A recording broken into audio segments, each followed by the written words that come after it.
ሰላሙ አሌይኩም ወረህመቱላሂ ወበረካቱሁ ውድና የተከበራችሁ የቻናሌ ቤተሰቦች እንዴት ናችሁ? ደህና ናችሁ ወይ? እኔ ያለሁላችሁ አልሐምዱሊላህ። እንግዲህ ኢንሻአላህ ዛሬ ደግሞ ጁሙአ ነው። ጁሙአችን እንደመሆኑ መጠን ደግሞ በብዙ ነገር መወሳሳት አለብን። እኔም ዱዓ እያደረኩ ነው፣ እናንተም በዱዓችሁ አትርሱኝ እላለሁኝ። እንግዲህ ትናንትና ባቀረብኩት ከሰዓት ነው ማታ ላይ በላይቭ ትንሽ ዘና ፈታ ብላችሁልኛል። እናንተ ደግሞ እንደዛ ዘና ፈታ ስላላችሁልኝ እኔ በጣም ደስ ብሎኛል። እንደዚህ እናንተ ውድ ቤተሰቦቼ ዘና ፈታ ስትሉልኝ ደግሞ እኔ ትልቅ ነገር ነው የሚሰማኝ። ማለቴ እናንተ ብዙ ነገር በትንሹ እንኳን እስኪ እኔ ትንሽ እንደዚህ ሲሶዋን እንኳን ቢሆን ትንሽ ላጋምስ ብዬ ነው ማለት ነው። በእርግጥ የሰው ውለታ ሰው አይከፍለውም፣ አላህ ሲከፍለው ነው ደስ የሚለው እና የእናንተን ውለታ በምንም ልከፍለው አልችልም። የምትሰጡኝ ኮሜንት ሁሌም ነው ማነሳው ይሄን ነገር እንግዲህ እንዳትሰለችብኝ በዚህ አጋጣሚ ማለት ነው። በጣም ነው እኔ ደስ የሚለኝ ወላሂ በምትሰጡኝ ኮሜንት፣ በቃ ስታበረታቱ ምናምን ለእኔ ብዙ ትልቅ ሞራል ነው የሚሆነኝ። አንዳንድ ጊዜ በጣም የሆነ ቢዚ ነገር ሲሆን የሆነ እንደምንም አመቻችቼ ቪዲዮ እንድሰራ ነው የምታደርጉኝ እና በጣም ሹክረን፣ አላህ ጀዛችሁን ይክፈልልኝ ብያለሁኝ። እንግዲህ ዛሬ ጁሙአ ነው እንግዲህ ትንሽ ምርጥ የሆነች ንግግርም ይዤላችሁ መጥቻለሁኝ ማለት ነው። እንግዲህ እኔ ብዙ ጊዜ ንግግር አቀርብላችኋለሁኝ። ያንን ንግግር ደግሞ ሳቀርብላችሁ እኔ ከእናንተ በልጣለሁኝ፣ ከእናንተ የተሻለ አውቃለሁኝ ልል ፈልጌ አይደለም።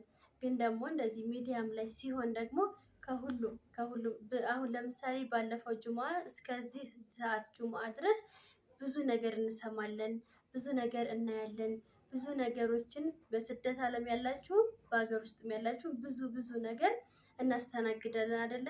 ያንን ሁሉ ነገር አስተናግደን አይተን ሰምተን ብዙ ተወጥቶ ተወርዶ ለዚህኛው ጁሙአ መብቃት ደግሞ ትልቅ ነገር ነው እና ይሄንን አልሐምዱሊላህ እያልን እንምጣ ማለት ነው። እንግዲህ ሳምንት እስከ ሳምንት መድረሳችን ለራሱ ምክንያቱም ባለፈው ጁሙአ ኑሮ አሁን ይለሏሉ እንደዚሁ በቃ ማለት ይሄ ነው አንላችሁም። እና ያው ቀዷና ቀድር እስከሆነ ድረስ ደግሞ ባለፈው ቁጭ ብለው እንደዚህ አውርተው ስቀው ተጫውተው ለዛሬ ጁሙአ የማይደርሱ አሉ።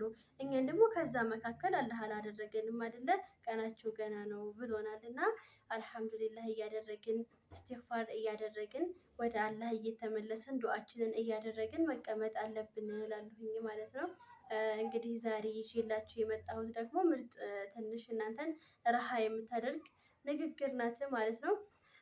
እና ዘና ፈታ እንደምትሉልኝ ቁም ነገር እንደምትጨብጡልኝ አልጠራጠርም። እስከ ዛሬ እንግዲህ ያው በትንሽ ፈንፈንም በሚያደርገውን በምኑ ነው የመጣሁላችሁ። አሁን ደግሞ ይሄንን ጁሙአችንን ደግሞ በዋዛ ፈዛዛ ማጥፋት ጥሩ አይደለም። እናንተ ምንም ቢዚ ብትሆኑ ምንም ነገር እንደው የሆነ በቃ አለ አይደለ? እስኪ ቆይ ልሞክረው። መሽቁል እንኳን ብትሆኑ አልተሳሳትኩማ ቤተሰብ መሽቁል ለራሱ ብትሆኑ ምንም በቃ ጁሙአችሁን ሶላት በአግባቡ በሰዓቱ መስገድ፣ እንዲሁም ደግሞ ሱረቱል ከህፍን የተለያዩ ሱራዎችን እየቀራን ካልቻልን መቅራት ደግሞ በስልካችን ዛሬ አልሐምዱሊላህ ቴክኖሎጂ ሁሉን ነገር አምጥቶልናል። ፕሌይ ስቶር ላይ ግብት ብለን እያወረድን አፊፍታጅ መሐመድ ብለን ብንገባ አሁን ሁሉንም ቁርአን ዝርዝር አድርጎ ነው ያም እሱ ራሱ እየቀራ ነው የሚያመጣልን እና እንደዛ እያደረግን የመጣውን ቴክኖሎጂ የመጣልንን ነገር እንግዲህ በአግባቡ እንጠቀመው እላለሁኝ። እንግዲህ ወደ ሌላ ነገር ልገባባችሁ ነው መሰለኝ ቤተሰብ እና ወደ መጣንበት አላማ እንመለስ ማለት ነው። እስከ ቪዲዮ መጨረሻ ድረስ ተከታተሉኝ። ቪዲዮውንም ስትገቡ ገና በላይክ ጀምሩት ለብዙዎቹ እንዲደርስ። እንዲሁም ደግሞ ከወደዳችሁት ለወዳጅ ቤተሰቦቻችሁ ሼር እያደረጋችሁ ሰብስክራይብ እያደረጋችሁ ቤተሰብ ሆኑን አበረታቱኝ ይላሉ ማለት ነው የኔ ወድ ቤተሰቦች እና ዳይ ወደ ንግግራችን ማለት ነው። ውድ ወንድምና እህቶቼ እንዲሁም እናቶችም ጭምር አላህ ሱብሃነሁ ወተዓላ በቅዱስ ቁርአን ውስጥ አንድ ታላቅ ምስጢር ነግሮናል። አላህን በማውሳት ልቦች ይረጋጋሉ ይላል ሱረቱል ረዕድ ላይ። እኛ ግን ሰላምን የፈለግነው በገንዘብ ውስጥ፣ በዝና ውስጥ ወይም የሰው ዘንድ ተቀባይነት በማግኘት ውስጥ ነው። ዱንያ ባህሪዋ እንዲህ ናት። ዛሬ ታስደስታለች፣ ነገ ደግሞ ታስለቅሳለች። ነቢያችን ሙሐመድ ሰለላሁ ዐለይሂ ወሰለም ስለ ርዚቅ ሲሳይ መጨነቅን በተመለከተ የተናገሩት አንድ በጣም ልብ የሚነካ ሀዲስ አለ። እንዲህ አሉ፣ በአላህ ላይ ተገቢው መካት ብትመኩ ኑሮ ወፎችን እንደሚመግባቸው እናንተን የሚመግባችሁ ነበር። ጠዋት ሆዳቸው ባዶ ሆኖ ወርቧቸው ወጥተው ማታ ጠግበው ይመለሳሉ። እስኪ ያስቡት፣ ወፍ የትሮጥበታለች እንጂ የትኛው ዛፍ ላይ ፍሬ እንዳለ አታውቅም። ግን በአላህ ተማምና ትወጣለች። ፈጣሪም አይረሳትም። እኛም ዛሬ ላይ ሆነን ስለ ነገው አብዝተን መጨነቅ የለብንም። የነገው ጌታ አላህ ዛሬም ከእኛ ጋር ነው። የሚጠበቅብን ሰበቡ ማድረስና ቀሪውን አሳምሮ የሚሰራው አላህ መተው ተወኩል ማድረግ ነው። ይህቺ የዛሬዋ ጁሙአ ደግሞ በሳምንት ውስጥ የተለየችና የላቀች ቀን ናት። ስለዚህ ወዳጆቼ እነዚህን 3 ነገሮች ዛሬ እንዳትረሱ አደራ እላችኋለሁኝ። ሱረቱል ካህፍን መቅራት ከዚህኛው ጁሙአ እስከ ቀጣዩ ጁሙአ ድረስ ብርሃን ይሆንላችኋል። ካልቻላችሁም ደግሞ ማዳመጥ፣ በነቢዩ መሐመድ ሰለላሁ ዐለይሂ ወሰለም ላይ ሰለዋት ማብዛት፣ አላሁመ ሰሊ ወሰሊም አላ ነቢዩና መሐመድ ማለትን አብዞ እናብዛ። ዱዓ ማድረግ በጁሙአ ቀን ውስጥ ዱዓ ተቀባይነት የሚያገኝባት አንዲት ልዩ ሰዓት አለች።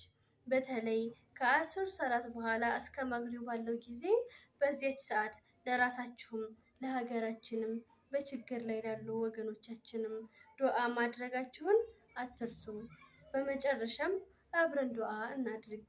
ያ ረብ የታመሙትን አሽርልን፣ የተራቡትን አጉርስልን፣ የተቸገሩትን እርዳቸው። ሀሳብና ጭንቀት ያለበትን ሰው ሁሉ በራህመትህ ፈረጁን አምጣለት።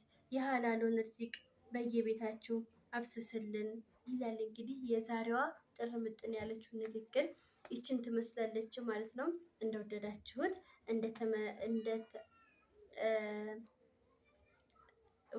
እንግዲህ ጠፋ እያለኝ እኮ ነው። እንደተገነዘባችሁበት አልጠራጠርም። ቤተሰብ በስደት ዓለም ያላችሁ እህቶቼ፣ ወንድሞቼ እንዲሁም እናቶችም ጭምር በሁላችሁም የኢትዮጵያ ልጅ በሙሉ እንግዲህ አላህ በሰላም ለሀገራችሁ ያብቃችሁ። እንደዚህ ለሀገራችሁ አብቁታችሁ ረቅ አልሐምዱሊላህ የምትልበትን ሀላሉን ኑሮ አላህ ይስጣችሁ እላለሁኝ ማለት ነው። እንግዲህ በስደት ዓለም የምትሰቃየው 24 ሰዓት እግራችሁ የሚንቀጠቀጥ ምርጥ ምርጥ ቤተሰቦቼ አላችሁና እንግዲህ አላህ ከዛ ደግሞ ውጥት አድርጎ እዚሁ ለሀገራችሁ በሀገራችሁ ላይ እዚሁ ፍሬ አፍርታችሁ በልጆቻችሁ የምትጠቀሙ አላህ ያድርጋችሁ እላለሁ። ቤተሰብ ከፍ ብሎ ከመውረድ አግኝቶ ከማጣት አላህ ይሰውራችሁ እላለሁ። ሁል ጊዜ የምለው ዱዓ ነገር ቢኖር ይሄ ነው። ወላሂ በጣም ስትሰጡ ኑሯችሁ ስታደርጉ ኑሯችሁ በኋላ ደግሞ እናንተ ከእጅ ስትሆኑ በጣም ያስጠላል፣ ያማል፣ ቁስል ነው። ብትስቁ ብትጫወቱ ምንም የሆነ ከላይ ምንም ላይ መስላችሁ ይችላል፣ ግን ውስጣችሁ ብዙ ይጎዳል፣ ብዙ ይታመማል፣ ብዙ ይደማል እና በጣም ከባድ ነው። ከዚህ ሁሉ ነገር ደግሞ አላህ ይሰውራችሁ። አላህ በስበቡ እንግዲህ እሱ በረህመቱ አላህ ሽፍን ያደርጋችሁ እላለሁ ማለት ነው። የኔ ውድ ቤተሰቦች እንግዲህ የዛሬዋ ንግግር ይህንን ይመስላል። እንደምትወዱት አልጠራጠርም። እንግዲህ ማሚዬ ዛሬ ቢዚ ሆና ነውና ያልገባችላችሁ ከካሜራ ጀርባም ሆና ቢሆን ሰላም ትበላችሁ ማለት ነው። ማሚዬ ሰላም በያቸው። እሱ የተፈቀደልኝ ያው በካሜራ ባለመቅረቤ ያው ቦታ ጠይቃለሁኝ። አሰላሙ አሌይኩም ወራህመቱላሂ ወበረካቱ። ውድና የተከበራችሁ የቻናላችን ቤተሰቦች የኛ ውድ እንቁ የሆናችሁ እህቶች፣ ወንድሞች እንዲሁም የልጅ ወዳጆች የቅመማ ወዳጆች እንዴት ናችሁልኝ? ሰላም ናችሁልኝ ወይ? ከኔ ጋር አልሐምዱሊላ፣ እንዲሁም ከኛ ጋር አልሐምዱሊላ ወለከል ሐምድ ሽኩር። እንግዲህ ማምዬ ዛሬ እኔም ከካሜራ ጀርባ ሁኜ ስላዳመኩኝ እናንተም ስለሰማችሁ ተጠቃሚ አላህ ያድርገን ማለት ነው። በሰማንበት የምንጠቀምበት የምንተገብረው ያድርገን ኢንሻአላህ። እውነት ነው ወላሂ የዛሬ ሳምንት ጁሙአ ያሉ የምናውቃቸው የሌሉ አሉ። መርዷቸውን የምንሰማ ችግራቸውን፣ ስቃያቸውን፣ ሞታቸውን ብቻ ብዙ ነገር የምንሰማበት አለና ያን ነገር ደግሞ አላህ ቀድሮን ነው። ሰው የሚሞትበትን ቀን አያውቅም። የሚሞትበትን ቀን ቢያውቅ የሆነ ነገር ያመቻቻል አይደል? ተዛሽ ቀን ለማምለጥ አይቻልም። ያ የአላህ ቀዷና ቀድር ነው፣ ተጽፏል በቃ። እኛን ደግሞ ከዛ አሳልፎ ጠብቆ አውጥቶ ለዚች ቀን አብቅቶናል። አልሐምዱሊላህ ወለከል ሐምድ፣ ሽኩር ላላ ሽኩር ይገባው። በቆየንባት ልክ ደግሞ ኸይር የምንሰራ ኸይር የምንናገር ያድርገን። አሁንም ትንሿ ቅመሟ እንዳለቻቸው ከልጆቻቸው ከቤተሰቦቻቸው በስደት ዓለም ያላችሁ የእኔ ውድ እህቶች ህመማችሁ ህመሜ ነው፣ ችግራችሁ ችግሬ ነው፣ ቁስላችሁ ቁስሌ ነው፣ ናፍቆታችሁ ናፍቆቴ ነው፣ ድካማችሁ ድካሜ ነው እና አላህ ሱብሃነሁ ወተዓላ በቃ ብሎ ለሀገራችሁ ያብቃችሁ። እንዲሁም ደግሞ እንዳለችው ይሆናል አይደል? እኛ መቼም ስንሰጥ አሁን ላይ አንጡ ስንል ስንረዳ አሁን ላይ ስንረዳ ያማልና ከዛ አላህ ይጠብቀን። እንዲሁም የምንሰጠው ማያሳጣን፣ እንዲሁም ደግሞ ተቸግረንም ተማስቸገር አላህ ይጠብቀን ማለት ነው። በእርግጥ ዱንያ ፈተና ናት። ጅማሬዋም ድካም ነው፣ መጨረሻዋም ከንቱ ነው እና አላህ ይጠብቀን ማለት ነው። የኔ ውድ ቤተሰቦች እንግዲህ በዛሬውን ቪዲዮ ተወዱታላችሁ ብዬ አስባለሁኝ። ኢንሻአላህ ይህንን ቪዲዮ ሼር፣ ሰብስክራይብ፣ ላይክ እያደረጋችሁ ኮሜንት እየሰጣችሁ ማምዬንም አበረታቱልኝ። ኢንሻአላህ ዱአ አድርጉላት፣ ዱአ አድርጉላት። መቼም ያው እንግዲህ እንደ ልጃችሁም ሆና እንደ እህታችሁም ሆና ከእናንተ ጋር ቀርባለች። እናንተም ደግሞ አይደለም እሷን እኔን አላሳፈራችሁኝም። ቤተሰብ ምን ይባላል መሰላችሁ? እኔን የወደደ አንገት ልጄን የወደደ አንጀት የሚባል ነገር አለና እኔ ለቅመሟ የምታደርጉት አላቅም፣ ብቻ ምን እንደምል አላቅም። በምትጽፏት በብዕሯ ልክ አይደለም። ከዛ በላይ አለ ኸይር ነገር ይሰብላችሁ፣ ኸይር ነገር ይሙላላችሁ። እንደዚህ በቃ ተልጅ ተለይታችሁ እሷን ስታው ልጅ መሰለችኝ እሷን ስታውን የምንደዚህ በወንቁ ለምትሉ እህት ወንድሞች አላህ ሱብሃነሁ ወተዓላ በልጆቻችሁ ጋር ያገናኛችሁ፣ ተናፍቆት በቃ ይበላችሁ። ከስደት ነው ምለው። እንግዲህ የነበረንን ቆይታ ትወዱታላችሁ ብዬ አስባለሁኝ። ከኔ ጋርም አሰላሙ አለይኩም ወራህመቱላሂ ወበረካቱ። ወአለይኩም ሰላም ወራህመቱላሂ ወበረካቱ። በቀጣይ ቪዲዮ እስከምንገናኝ ድረስ አላህ በስነቱ በረህመቱ አላህ ይጠብቃችሁ፣ አላህ ይወድልኝ፣ አላህ ያክብርልኝ። እወዳችኋለሁ፣ አከብራችኋለሁ። አሰላሙ አለይኩም ወራህመቱላሂ ወበረካቱ።